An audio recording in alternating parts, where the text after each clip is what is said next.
Hi everyone, my name is Karen. This is my channel RatherBeReading, and today I'm bringing to you the Finish the Book tag.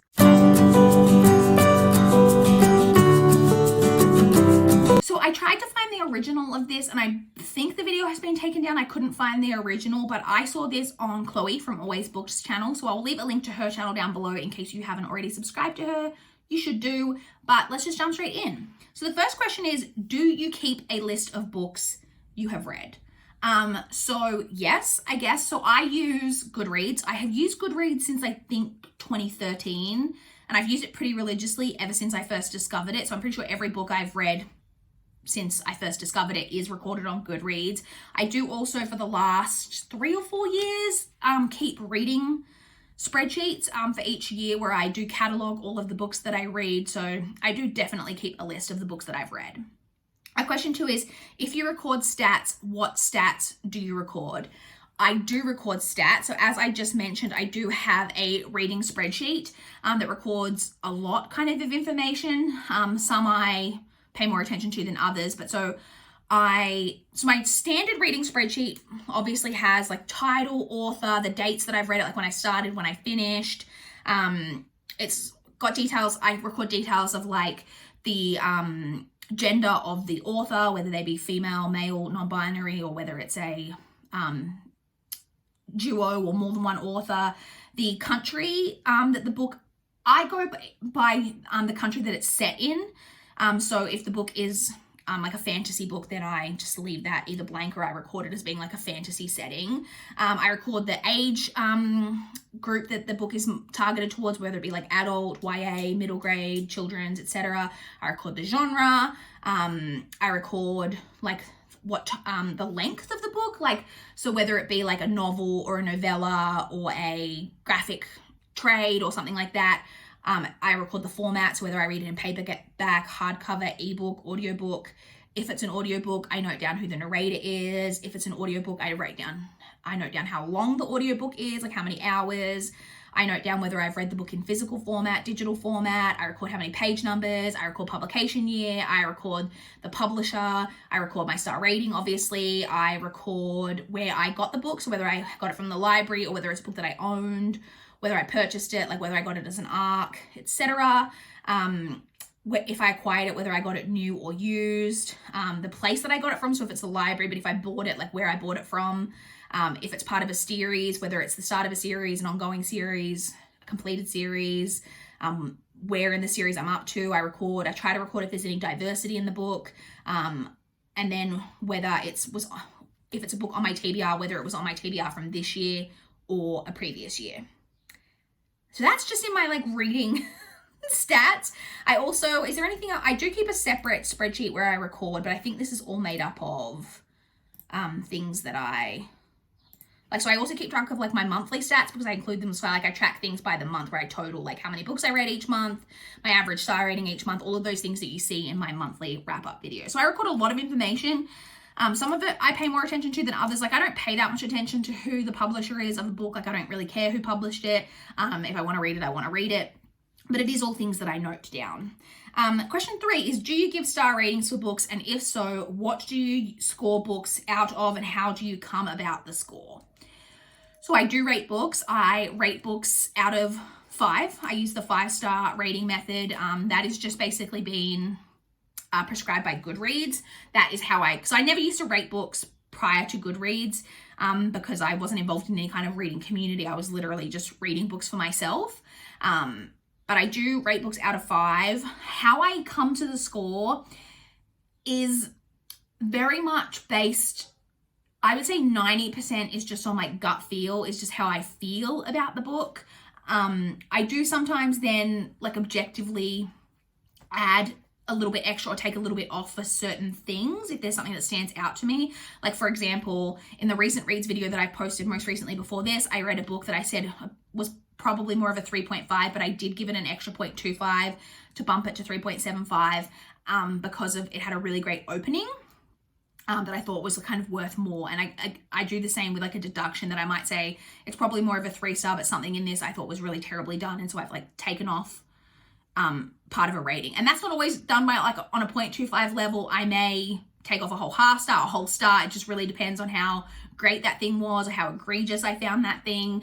But it is very much like a gut feel thing. I guess I should have said, and yes, I say that I rate on a 5-star rating system, and I do, but I do give 0.25 and 0.5 and 0.75 star ratings. Goodreads obviously doesn't support that, but I will try to write in the review if I've given it a 0.5, 0.25 or a 0.5, and I round down. So if it's a 0.25 or a 0.5, I will rate down. So if it's a 3.25, I rate it 3. If it's a 3.5, I rate it 3. But if it's a 0.75, I will rate up.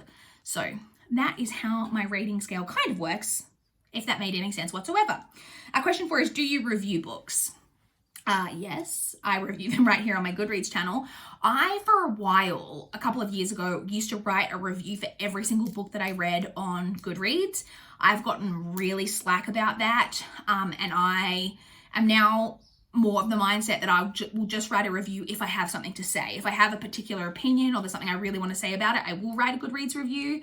But I'm not going to lie, I get very behind on them. And then I won't write any reviews for like 5 months, and then I'll have to frantically catch up, because there will be books that I do want to write a review for, or like I do need to write a review, for example, because I have them from NetGalley, and then I just take forever to actually write that review. I used to be really prompt about it, but in the last couple of years, I've fallen really off the wagon with that. I really would, something I should probably set a goal for myself for 2021 that I really do. Sorry, I'm like waving around this pen. I need to put it down. That I need to be better about, because I really do take a long time to like write reviews for the books that I finish. Question 5 is, where do you put your finished books? You're looking at it. These shelves are all of my finished books. I have separate TBR shelves in the other room. These are the shelves where I keep all of the books that I finished. And then basically once I've started to run out of space, I will start to unhaul things that I liked less than others. As you can see, these shelves are getting, I mean, I've got space. I need to like I actually need to do a reorganization, because like I've got space, like there's like some spaces like up here, and I've got some lower shelves that you can't see that have got space, but I've just been like cramming things in. Like, as you can see, like books are crammed in like on top. You can see it like here as well, books are crammed in. So like I need to sort myself out. But these are the shelves where I keep all of the books that I finish. Question 6 is, how do you pick your next book? So this is where I'm really exposed as being a really weirdly structured reader. I've talked about this before on my channel, but if you're new, I am really weirdly structured in my reading compared to most people. I enjoy it. Obviously, that's why I do it, but I'm not a mood reader. Any way, shape, or form, I am just not a mood reader. So I have systems for how I pick books, and I just follow through on those. So in terms of my physical TBR, I read chronologically. I read through my TBR in the order that I acquired them. With the exception of, if I read a first book in a series, I will then prioritize series continuations. Or if I really need to pick something up off my TBR because it is going to hit a goal for that year, I'll pick it up. Or if somebody wants to buddy read something, I'll prioritize it. But apart from that, I really do just read through my series in chronological order.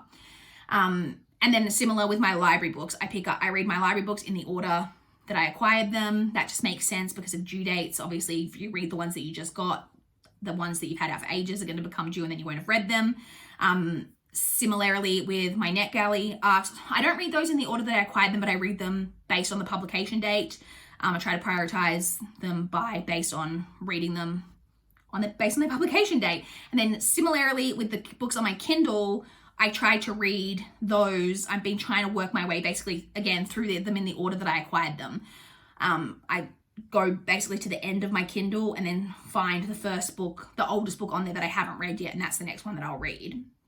So that's how I do it in terms of each section. And then I basically have a system of like a physical TBR book, then a library book, then a physical TBR book, then an ebook, then a physical TBR book, library book, physical TBR book, ebook, etc. That does kind of get switched around if there's months that I really have to prioritize other things. This month, for example, I'm really trying to prioritize NetGalley books. So things do get a little bit shifted occasionally. But what I do at the start of every month is I work out exactly what I need to read that month. And I actually write a note. I have a note in my phone that I will list out exactly the order of everything I hope to read that month. And I just follow that exactly. And that's exactly how I do it. And I'm weirdly structured with it, I know, but that is how I enjoy reading. I know that is not the way most people pick a book. Most people, I'm sure, are going to answer this by saying they just like scour their shelves and see what they like feel like. That's not how I read. The next question is, do you have any other rituals for when you finish a book? For when I finish a book. Oh, I guess, like I said, I've got my spreadsheet. So whenever I finish a book, I update my spreadsheet. I put in all the details of the book that I've read. And then I also keep a notebook where I write notes on the actual book. So this has the standard details of the title and author, the dates that I've read at my rating, and the pages. So just those few little statistics I note on the top, and then I just write notes, and I just like, and some of them have more notes than others. This isn't a good example because I, actually, do I have my other one here? I do. I've got my old one. Let me have a look at this one. Might be a better way to show you. Because for some books, I might only write a few notes. Like, you know, this one, for example, I've written very little, but there are ones where because, you know, sometimes you don't have that much to say, but there are ones, if I can find an example, where I have written, you know, like I write like a lot more. Some of them, again, I can't find an example because that would be too convenient, but I will have like filled up almost the whole page with like different notes about the books. Sometimes they're just like more dot point ideas, because I do refer to this when I'm filming my recent reads videos and when I'm talking about the books in order to remember things that I want to tell you guys about the books. Sometimes I go into more detail, but it is for the most part more dot point ideas to just like remind myself when I look back on this of, oh yeah, I liked that, or I didn't like that, or I don't write out a full review. It's just more like like I say, notes. It's literally like more dot point example of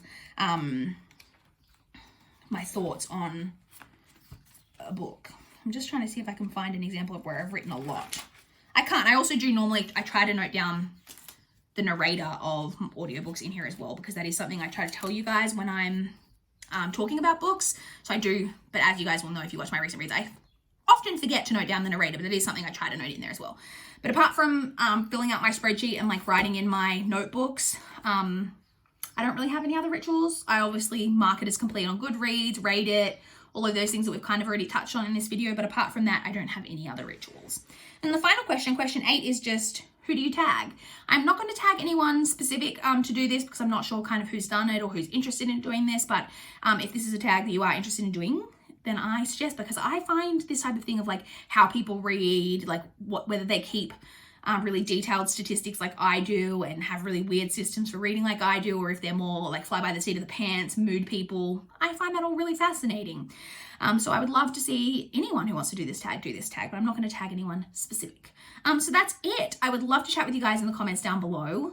Let me know what kind of reader you are in terms of how you structure your just like reading life. Like, are you really kind of anal like me about things like this? You keep 10 million statistics, 10 million different statistics, and have a really weird structured reading life? Or are you more just like a mood reader who just picks up whatever book and, you know, I'm interested to know if I didn't continue with my booktube, like if there was ever a time where I decided not to continue with my booktube, like would I still keep this detailed of statistics and keep these notebooks? And I don't know. My TBR would still be as structured as it is because that's always how I've been my whole life. But I think I would probably keep the spreadsheets. I don't know if I would keep the note. But I enjoy like being able to look. I think of this as being like almost like a historical. Like I've got like 10 of these notebooks now, like that I like keep on a shelf, and I like the idea of, you know, in like 10 years I can look back on this and be like, oh, this is what I was reading in 2016. You know, I don't even know if they go back to 2016, but you know what I mean? I hope you know what I mean. I'm going to shut up now. Anyway, I would love to chat with you guys in the comments down below. Please like this video if you liked it. Please subscribe if you want to see more from my channel. That is all I have for this video today. Bye, guys.